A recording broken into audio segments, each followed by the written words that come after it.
Moving right along, the next section to address will be special factors.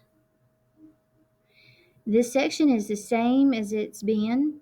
There are a couple new questions, so you'll see that as we proceed. First question, is the student an English learner? If they do not receive English as a second language services, then the answer is no. Does the student have any special communication needs? So this question is asking, are they receiving speech? This particular student does. And so now it's asking, how is that provided? Well, this student receives goals in his IEP and services and accommodations. And then your speech folks can come in and add additional information. Sandy and Angela will add what they need there. Next, does the student require assistive technology devices or services? And this student does, yes. Where is it provided? So you'll notice this is a new question because in the past it was not listed with our special factors. This question normally is with the present levels and the annual goals. So how does my student get the assistive tech? It's listed with his goals,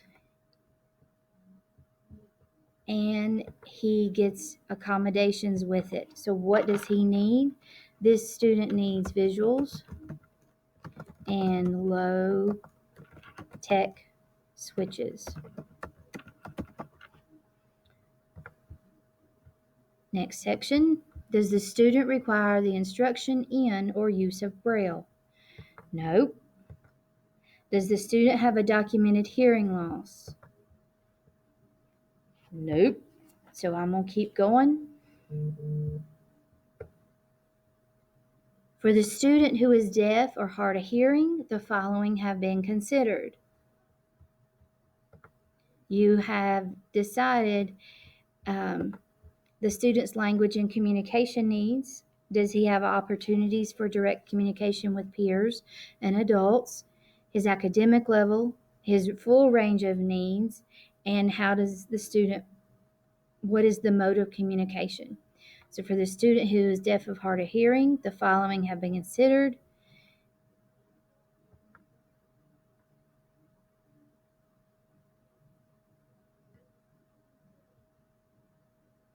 And yes, we considered those, but does he need them? Nope. Student does not need any services for the deaf or hard of hearing. Does the student have a behavior that impedes his or her learning or that of others? My particular student, no, but if they did, and the answer was yes, you would list behaviors are addressed within a present level and annual goal in the IEP. In this box, it is not the place to list all of the behaviors the student is having. They just want to know where it is addressed at. What the student is having, how they're performing, what you've done, those pieces of information will go into your present level. Next, does the student require adaptive physical education, yes or no? If the answer is yes, again, you would put yes, and adapted physical education is addressed within a present level and annual goal in the IEP. Is the student receiving instruction using the extended content standards? Every one of our students except Kayla's will be yes. We do provide instruction for students using the extended content standards. And here at this point, it gives you an opportunity after you have reviewed all of the present levels and all of the special factors to ask the parent, hey parent, have any other concerns come to mind since we've started going through the IEP? If they say yes, then you'll need to go back to, well, first you'll need to save. Then come back to the EC process, IEP, click on the student profile, and if they did have any additional concerns, you would come back and add it to what the parent concerns were. So let me go back to where we were. We were working on the special factors.